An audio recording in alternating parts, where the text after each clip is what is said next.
저희 영광장로교회는 한 달에 한 번 성찬식을 합니다. 적은 수의 인원이 모이는 교회이기 때문에 모두 앞으로 나와서 원형으로 둘러서서 옆 사람에게 빵과 포도주를 나누어 주는 방식으로 성찬식을 진행합니다. 빵은 조그만 면병을 사용하고 포도주는 주스가 아니라 실제 와인을 사용하고 있습니다. 면병을 옆 사람에게 줄 때는 이것은 그리스도의 몸입니다 라고 말해주고, 포도주를 줄 때는 이것은 그리스도의 보혈입니다 라고 말해줍니다. 받는 사람은 아멘으로 답하고 받은 면병과 포도주를 먹고 마십니다. 부모를 따라 오랫동안 교회를 다니고 있는 이제 고등학교를 갓 졸업한 청년이 부모를 따라서 2주 전부터 저희 교회로 옮겨왔습니다. 자신은 신을 믿지 못하는 무신론자라고 말하는 청년입니다. 저희 교회로 옮겨와서 첫 번째로 성찬식을 참여하게 된 청년이 면병을 옆에 있던 아버지에게 주면서 이렇게 말했습니다. 이것은 과자입니다. 아마도 이 청년은 그것이, 이 면병이 그리스도의 몸이라는 사실을 믿지 못했던 것 같습니다. 포도주를 줄 때는 또 이렇게 말했습니다. 이것은 주스입니다 라고 말하는데, 아마도 전에 다니던 교회에서는 포도주스를 사용했던 것 같습니다. 이 말을 들은 아버지는 아들의 행동에 당황했습니다. 저는 웃으면서 그 청년에게 말해 주었습니다. 그것은 주스가 아니라 포도주입니다 라고 말해 주었습니다. 청년도 웃었고 주변에 있던 교인들도 웃었습니다. 예수님은 어떻게 하셨을까요? 예수님도 그놈 재밌네 하고 웃으셨으리라고 저는 믿습니다. 누군가는 묻습니다. 무신론자인데 세례를 안 받았는데 성찬식 참여가 가능할까요? 물론 교단 신학 교리에서는 믿음이 있어야만, 세례를 받아야만 성찬 참여가 가능하다라고 말을 합니다. 저의 고민과 질문은 이것입니다. 예수님이라면 어떻게 하셨을까? 예수님은 저녁을 먹지 못한 군중들을 위해서 떡 5개와 물고기 2마리로 기적을 행하시고 사람들이 원하는 만큼 배불리 먹게 하셨습니다.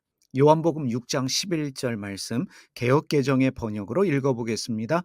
예수께서 떡을 가져 축사하신 후에 앉아 있는 자들에게 나눠주시고 물고기도 그렇게 그들의 원대로 주시니라. 원하는 만큼 주셨다는 말씀입니다. 예수님께서는요, 어떤 사람은 먹을 수 있도록, 어떤 사람은 먹지 못하도록 규칙을 만들어 제한하지 않으셨습니다. 어느 누구도 어떠한 편견, 차별을 받지 않고 먹고 마실 수 있도록 배려해 주셨습니다. 예수님은 사람들이 자신에 대해서 어떠한 생각을 가지고 있던 상관하지 않으셨습니다. 믿던 믿지 않던 상관하지 않으셨다는 말입니다. 사람들이 어떠한 직업을 가졌던, 어떠한 정치 성향을 가지고 있던 상관하지 않으셨습니다. 어떤 종교를 가지고 있던 상관하지 않으시고 떡과 생선을 원하는 대로 배불리 먹게 해 주셨습니다. 누구에게나 밥을 주시는 예수님입니다. 바로 이것이 예수님의 정신이고 하나님 나라의 모습이라고 말할 수 있습니다. 어떤 종교는요, 자신들의 성전에 아무나 출입하지 못하게 합니다. 출입을 제한하는 종교도 있습니다. 어떤 종교는 구원의 자격과 조건을 제시합니다. 어떤 종교는 신이 좋아하고 싫어하는 사람을 정해 말합니다. 교회는 무신론자도 타 종교인도 들어올 수 있어야 합니다. 누구든지 올 수 있는 공간이 교회여야 합니다. 누구든지 언제든지 와서 함께 먹고 마실 수 있는 공간이 바로 교회라는 사실을 우리가 기억해야 합니다. 누구나 와서 밥 먹을 수 있는 곳이 교회여야 되지 않겠습니까?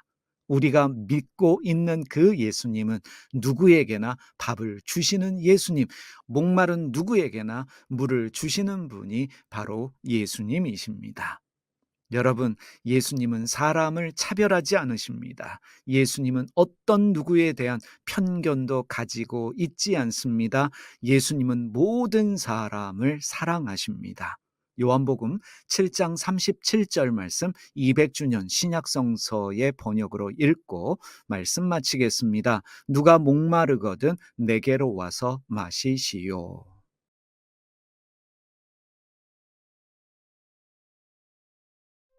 오늘은 타종교인도 존중하시는 예수님이라는 제목 가지고 성찰하는 시간 가져보도록 하겠습니다.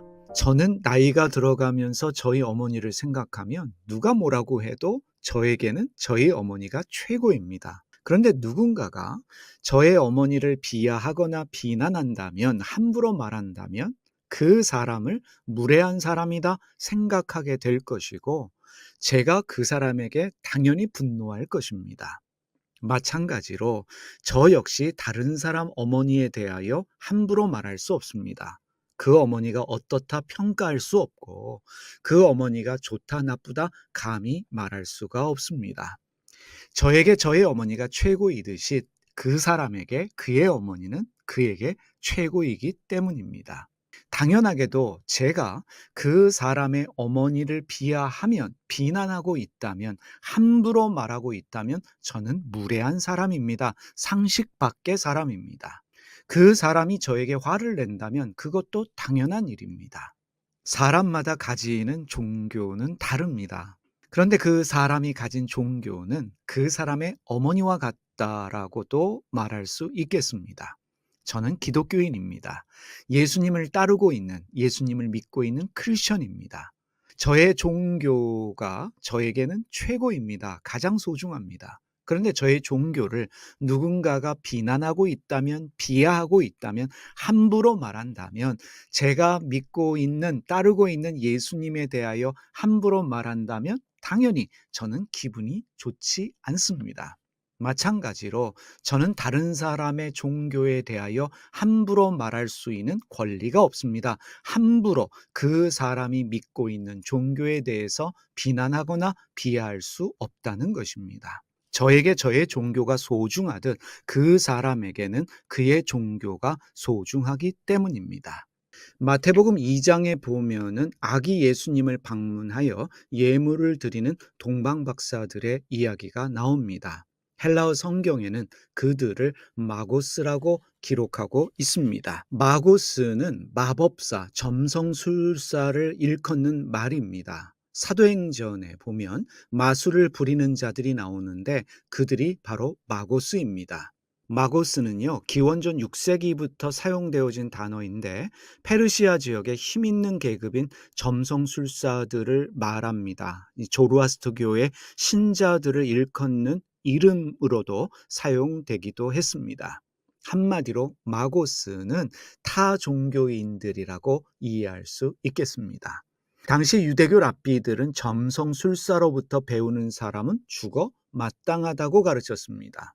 이방 종교의 사람들은 함께 할 수 없는 멀리 해야 될 대상들이었습니다. 그런데 외국인이, 이방 종교의 사람들이 이 세상에 사람으로 오신 하나님의 탄생에 대한 계시를 받고 제일 먼저 예수님을 찾아와 경배했습니다. 마태복음 2장 11절 말씀 개역 개정으로 읽겠습니다. 집에 들어가 아기와 그의 어머니 마리아가 함께 있는 것을 보고 엎드려 아기에게 경배하고 보배합을 열어 황금과 유황과 몰약을 예물로 드리니라. 외국인들입니다. 이방 종교의 사람들입니다. 점성술사인 그들에게 하나님께서 예수님의 탄생을 계시하여 주셨습니다. 그리고 외국인이며 이방 종교의 사람들, 점성술사라고 말하는 그들은 최선을 다해서 최고의 것으로 예수님께 경배했습니다. 그리고 중요한 것이 있습니다. 외국인입니다. 이방 종교의 사람들입니다. 점성술사인 그들을 마리아와 요셉은 거부하지 않았습니다. 그들을 집으로 맞아들였습니다. 이미 말씀드렸지만 당시 유대교에서는 외국인도 멀리해야 될 대상이고 이방 종교의 사람들 당연히 멀리해야 되지요. 점성술사와 함께하는 사람들, 배우는 사람들은 죽어 마땅하다고 가르치는 시대였습니다. 그럼에도 불구하고 마리아와 요셉은 그들을 환영하여 집으로 맞아들였습니다. 우리는 이것을 통해서 무엇을 깨닫게 됩니까? 예수님은 외국인 안에도 계시고 타 종교인들 안에도 계시고 점성술사 안에도 계십니다. 우리는 타 종교인들에 대하여 나와 종교가 다른 그 사람에 대하여 존중하는 마음을 가져야 합니다. 배려하는 마음이 있어야 합니다. 배우려고 하는, 대화하려고 하는 열려진 마음을 우리가 가져야 합니다. 우리에게 우리 엄마가 최고이듯 그 사람에게는 그의 엄마가 최고입니다. 다른 사람의 종교에 대하여 함부로 말하지 말아야 합니다. 비하하거나 비난하거나 하는 일을 삼가해야 하는 것입니다. 마태복음은 예수님이 이 세상에 오셨을 때 제일 먼저 예수님을 경배한 사람들로 이방인인 타 종교의 점성술사들로 기록하고 있습니다. 바로 여기서 예수님이 이 세상에 오신 이유를 깨닫게 됩니다.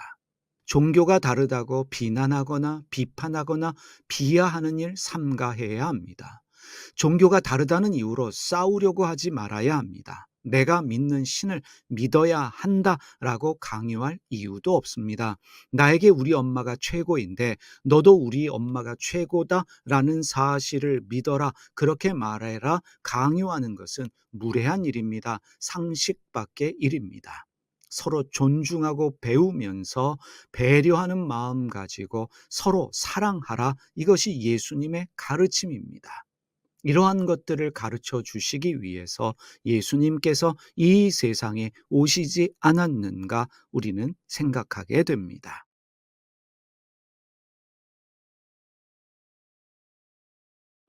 오늘은 손을 내밀어 만져주시는 예수님이라는 말씀 제목 가지고 함께 생각하고 묵상해 보는 시간 가지도록 하겠습니다. 마가복음 1장 40절에서 42절 말씀 200주년 신약성서의 번역으로 함께 살펴보겠습니다. 그런데 나병 환자 한 사람이 예수께 와서 무릎을 꿇고 간청하여 선생님은 하고자 하시면 저를 깨끗하게 하실 수 있습니다 하였다.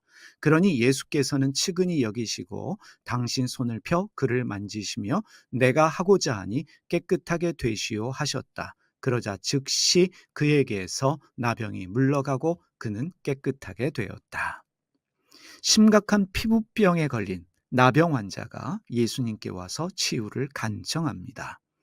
당시에 나병, 심각한 피부병은 신에게 저주받아 생긴 병이라고 사람들이 믿었습니다.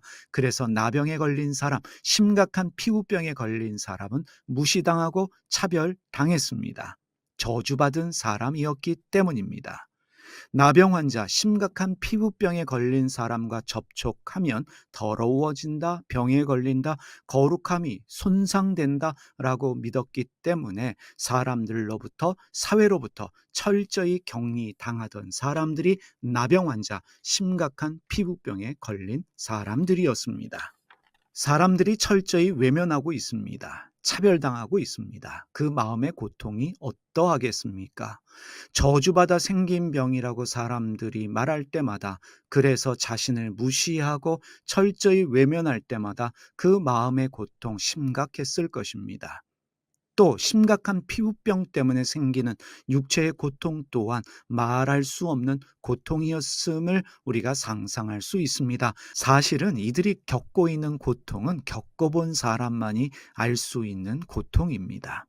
예수님께서 그를 보시고 측은히 여기셨습니다. 나병에 걸린, 심각한 피부병에 걸린 그 환자를 보시고 측은히 여기셨는데, 측은히로 번역되어진, 불쌍하게 여기셨다로 번역되어진 헬라어 동사 스플라크 니쪼마이를 살펴보겠습니다.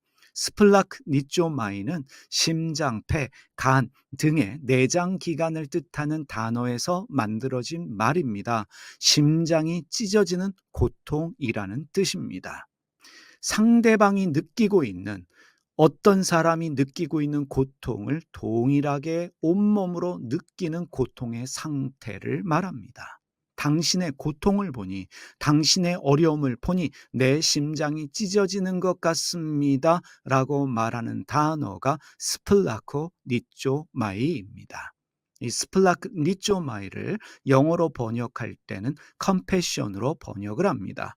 일반적으로 긍휼 자비로 이해하는 컴패션이라는 단어로 번역을 하는데, 컴패션은 다른 사람의 고통을 내 마음으로 느낄 뿐만 아니라 함께 지고 가려는 거룩하고 숭고한 마음의 상태를 말합니다. 예수님은 저주받아 격리된, 사람들이 멀리하고 있는 이 심각한 피부병에 걸린 나병 환자를 보시고 심장이 찢어지는 고통을 느끼셨습니다. 그 사람의 고통을 자신의 고통으로 여기셨던 것입니다. 그러나 거기서 끝나지 않았습니다. 예수님은 그 고통을 함께 짊어지셨습니다. 그것이 바로 스플라크니쪼마이입니다. 영어에서 말하는 컴패션입니다. 예수님이 마음만 컴패션을 느끼셨습니까? 아닙니다. 말만 컴패션의 말을 하신 것이 아닙니다. 예수님은 당신이 가지신 그 측은히 여기시는 마음을, 긍휼과 자비의 마음을 행동으로 옮기셨습니다. 예수님께서는 손을 내밀어 그 심각한 피부병에 걸려 있는 나병 환자를 만져주셨습니다. 그의 상처를 만져주셨습니다. 이것이 바로 안수입니다. 여러분, 안수가 무엇입니까? 누군가에게 안수한다라고 하는 것은 내가 영적 권위자이기 때문에 당신을 축복한다, 내게 주신 은사가 드러날 수 있도록 하는 어떤 행위라기보다는, 안수라고 하는 것은 당신의 고통을 내 것으로 여기겠습니다, 당신의 고통을 함께 짊어지고 가겠습니다 라는 결단의 행위가 바로 안수인 것입니다. 소위 말하는 안찰 행위가 있지요. 어느 교회에 가보면, 어느 집회에 가보면 사람을 때려서 귀신을 쫓습니다. 목사나 아니면 은사를 받았다라고 여기는 어떤 사람이 귀신을 쫓아내기 위해서, 병 고치기 위해서, 문제 해결을 위해서 어떤 사람들을 막대기로 때리기도 하고 손으로 때리기도 합니다. 올바른 행위가 아닙니다. 여러분, 예수님은 안찰하신 적이 없습니다. 안찰은 비성서적 행위라고 감히 말할 수 있겠습니다. 무당 종교의 나쁜 습성이다, 나쁜 행위라 말할 수 있습니다. 여러분, 생각해 보시기 바랍니다. 심각한 피부병에 걸린, 저주받아 나병에 걸렸다라고 여기는 그 사람에게 누가 가겠습니까? 아무도 그에게 가까이 오지 않습니다. 악수도 하지 않습니다. 하지만 예수님은 손을 내밀어 그를 만져주셨습니다. 사랑과 존중의 마음으로 그에게 안수하셨던 것입니다. 여기서 치유의 역사가 일어났습니다. 병이 낫는 심각한 피부병인, 저주받아 생겼다라고 믿는 나병에서 고침을 받았습니다. 우리를 향하신 예수님의 자비와 사랑이 우리를 치료합니다. 여러분, 우리의 일상을 생각해 보시기 바랍니다. 우리에게 힘들고 어려운 일들이 종종 생겨납니다. 사실은 좋은 일보다는 우리를 힘들게 하고 어렵게 하는 일들이 더 많이 생깁니다. 오늘 직장에서 어떠하셨습니까? 직장에서 치이는 경우 종종 있습니다. 가정에서 자식들 때문에, 배우자 때문에, 부모님 때문에 마음 어려운 일들 종종 생깁니다. 돈 때문에 힘들고 사람 때문에 힘든 일도 종종 생기는 것이 우리의 일상입니다. 어디에다 말할 수 없는 고통을 겪고 있는 분들이 있습니다. 자존심 상하는 일들 많이 있지요. 수치당하는 일들, 수모를 겪은 일들, 내 안에 생기는 외로움과 패배감, 낙심, 절망의 마음들 우리 안에 있습니다. 그런데 예수님께서 그러한 우리의 마음의 상처, 아픔을 보십니다. 고통을 당하는 우리의 현실을 보십니다. 그러면서 예수님이 어떻게 하실까요? 질책하실까요? 책망하실까요? 기도 안에서 그런 일이 생기는 것이다. 믿음이 작아서 그런 일이 너에게 생기는 것이다. 성경을 안 읽기 때문에, 헌금을 안 하기 때문에 너에게 그런 일이 생기는 것이다. 예수님이 책망하시며 질책하실까? 아닙니다. 우리가 당하는 어려운 일들, 우리가 겪고 있는 고통의 일들 함께 아파하시면서 그 상처와 아픔을 자신의 짐으로 짊어지시는 분이 예수님이십니다.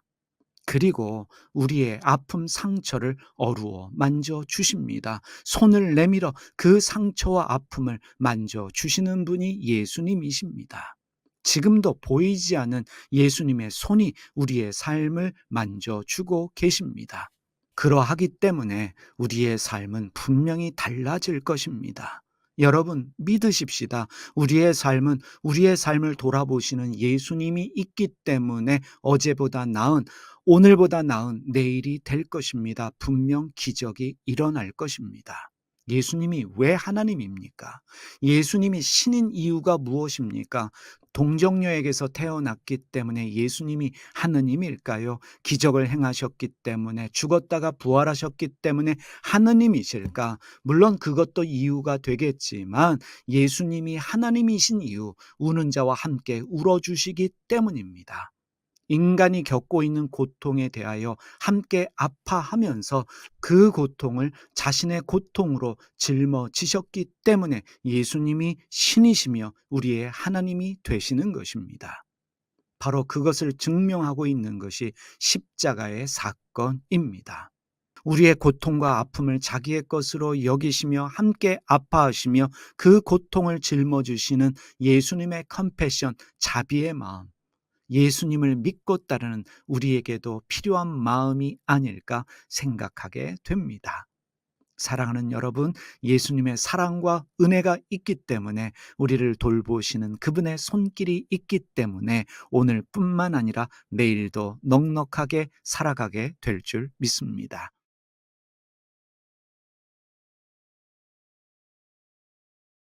함께 울어주시는 예수님이라는 제목 가지고 함께 말씀 나누겠습니다. 예수님의 사랑하는 친구인 나사로가 병들었습니다. 나사로의 남매인 마리아와 마르다는 사람을 예수님께 보내서 나사로가 병들었다는 사실을 알렸습니다. 마리아와 마르다는 예수님이 즉시로 오셔서 나사로의 병을 고쳐 주실 것을 기대했습니다. 그런데 예수님이 어떻게 하셨습니까? 예수님은 지체하셨고 나사로가 죽은 지 나흘 뒤에야 나사로를 찾아오셨습니다. 우리는 예수님이 왜 늦게 오셨는지 잘 알고 있습니다. 나사로가 죽은 후에, 그것도 나흘 뒤에나 찾아오신 이유는 예수님께는 더 큰 계획이 있었기 때문입니다. 더 큰 그림이 있었습니다. 죽은 나사로를 살려주실 계획이 있었기 때문에 예수님은 늦게 오셨습니다. 요한복음 11장 33절의 말씀 보겠습니다. 예수께서 그가 우는 것과 또 함께 온 유대인들이 우는 것을 보시고 심령에 비통히 여기시고 불쌍히 여기사. 예수님의 큰 그림, 예수님의 큰 계획을 알 수 없었던 마리아, 마르다, 그들과 함께한 유대인들은 아쉬워하며 울었습니다. 죽은 나사로를 살려주실 예수님의 계획을 알 수 없었기 때문에 그들은 울었습니다. 그런데 예수님은 울고 있는 사람들을 보시면서 어떻게 반응하셨습니까? 예수님은 심령에 비통히 여기셨다, 성경이 기록하고 있습니다. 비통히 여기셨다로 번역되어진 헬라어 동사 엠브리 마오마이를 살펴보겠습니다. 엠브리 마오마이는 타인의 고통의 어떠함을 마음으로 충분히 이해하고 그 고통을 내 것으로 여기는 행위입니다. 사랑하는 나사로가 죽었습니다. 마리아와 마르다의 마음의 고통이 어떠하겠습니까? 사랑하는 이웃이 죽었습니다. 사람들이 느낄 내적 고통이 있습니다. 예수님께서는 그 고통이 어떠한지를 마음으로 충분히 여기셨을 뿐만 아니라 그 고통을 예수님의 고통으로 여기셨다는 것입니다. 그것이 엠브리 마이가 가진 단어의 뜻입니다. 그리고 예수님은 불쌍히 여기셨습니다. 불쌍히 여기셨다로 번역되어진 헬라어 동사가 타라소입니다. 타라소는 어찌할 바를 알지 못해서 안절부절 못하는 상태입니다. 예수님께서는 나사로의 죽음 때문에 고통스러워하는 사람들의 고통을 충분히 이해하셨고, 그 고통을 예수님 자신의 고통으로 여기셨을 뿐만 아니라 어찌할 바를 알지 못하셨습니다. 200주년 신약성서는 비통히 여기셨다, 불쌍히 여기셨다를 심령이 격앙하여 산란해지셨다라고 번역하고 있습니다. 예수님은 사랑하는 가족, 친구의 죽음을 슬퍼하며 괴로워하는 사람들의 고통을 충분히 마음으로 이해하셨고 함께 고통스러워 하시면서 마음의 심란함을 느끼셨던 것입니다. 그리고 결정적으로 예수님은 어떻게 하셨습니까? 우셨습니다. 요한복음 11장 35절을 보십시다. 예수께서 눈물을 흘리시더라. 사실 이 번역은 약한 번역입니다. 단 두 문장으로 되어진 구절입니다. 이렇게 번역할 수 있습니다. 예수께서 우셨다. 다시 말하면 예수님께서 통곡하셨다는 말씀입니다. 여러분, 예수님께서는 죽은 나사로를 살려주실 것입니다. 그러하기 때문에 사람들은 울 필요가 없습니다. 예수님께서 우실 이유가 없습니다. 통곡하실 이유가 없습니다. 그럼에도 불구하고 예수님은 통곡하셨습니다. 우셨습니다. 왜 통곡하셨을까요? 왜 눈물을 흘리며 우셨을까요? 임마누엘의 하나님이시기 때문입니다. 예수님께서 눈물을 흘리시며 통곡하셨던 이유는 예수님은 임마누엘의 하나님이시기 때문입니다. 예수님은 우리와 함께 하십니다. 함께 고통을 겪으시며 함께 아파하시며 함께 울어주시는 그 하나님이 바로 임마누엘의 예수님이십니다. 예수님은 인간의 고통을 공감하십니다. 인간의 슬픔, 인간의 아픔, 인간의 고통 가운데 함께하고 계십니다. 우리가 살아가면서 얼마나 많은 힘든 일들을 겪습니까? 우리가 고통스러워할 때가 종종 있습니다. 울고 있을 때도 있지요. 그럴 때마다 예수님은 왜 믿음이 없냐고, 왜 기도하지 않냐고 야단치시는 것이 아니라, 질책하시는 것이 아니라 함께 아파하시면서 함께 고통의 마음을 느끼시며 우리와 함께 울어주고 계십니다. 시편 34편 18절의 말씀을 보겠습니다. 세 번역으로 읽겠습니다. 주님은 마음 상한 사람에게 가까이 계시고 낙심한 사람을 구원해 주신다. 우리가 믿고 있는 그 주님은 우리의 눈물 가운데, 우리의 괴로움 가운데, 고통 가운데 함께 계십니다. 마음 상한 사람에게 가까이 계시고 낙심한 사람을 구원해 주십니다. 그래서 여러분, 울고 싶으면 우시길 바랍니다. 통곡하고 싶으시면 통곡하십시오. 괴로우면 괴롭다고, 고통스러우면 고통스럽다고 우리가 믿는 예수님께 호소하면 됩니다. 여러분, 힘들고 어려울 때 길게 기도하지 않아도 됩니다. 굳이 교회 오지 않으셔도 됩니다. 있는 그 자리에서 주님 한마디만 하시면 됩니다. 그 자체가 기도이며 간구가 됩니다. 우리 주님은 우리의 작은 신음에도 응답하실 뿐만 아니라 우리와 함께 울어주십니다. 우리가 겪는 아픔이, 슬픔이, 고통이 어떠한지 알고 계시기 때문에 함께 울어주실 뿐만 아니라 그 눈물을 닦아주시기 위해서 애쓰시는 그분이 우리의 예수님임을 기억하시기를 바랍니다.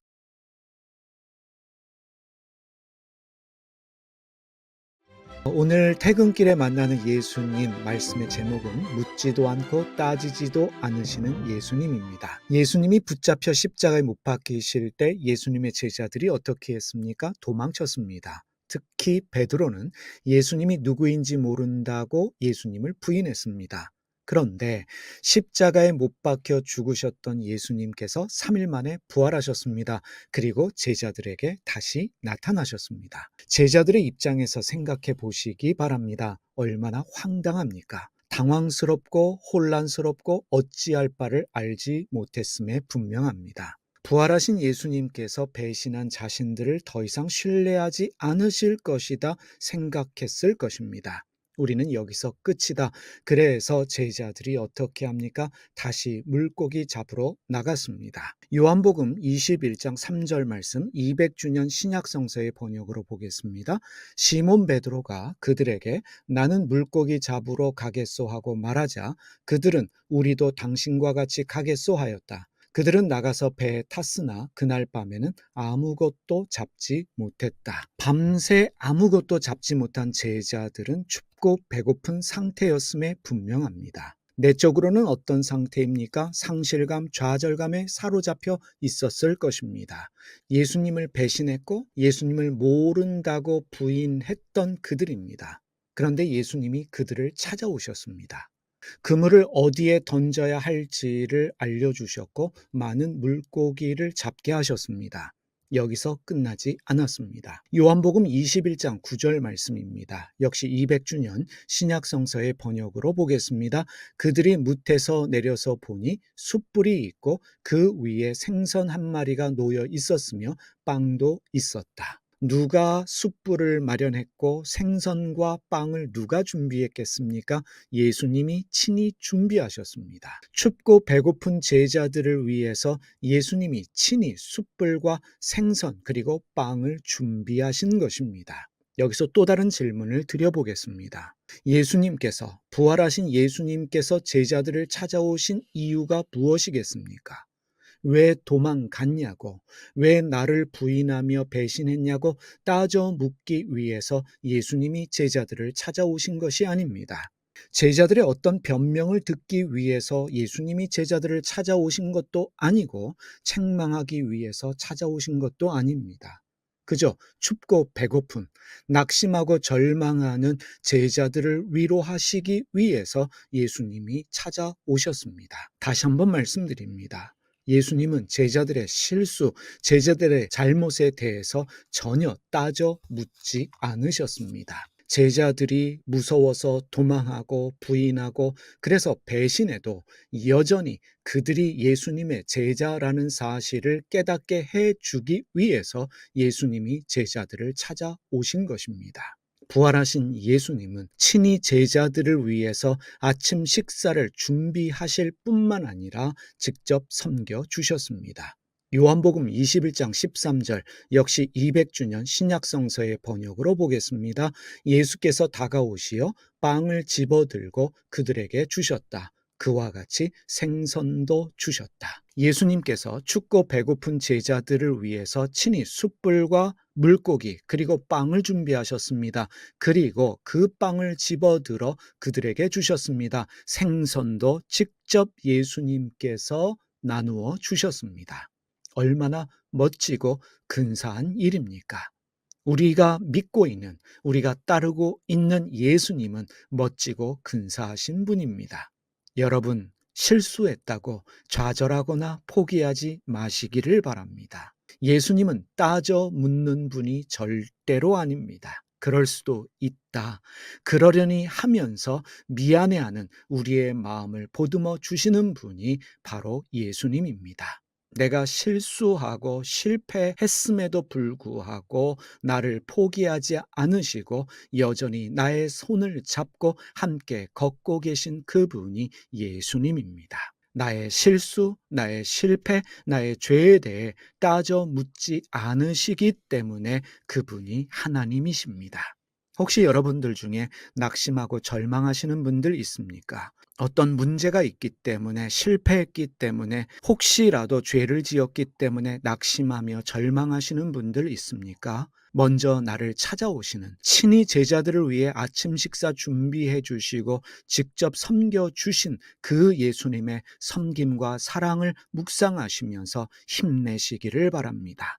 다시 일어나서 나의 손을 붙잡고 계시는 예수님을 바라보며 자신 있게 살아가시는 여러분 모두 되시기를 바랍니다.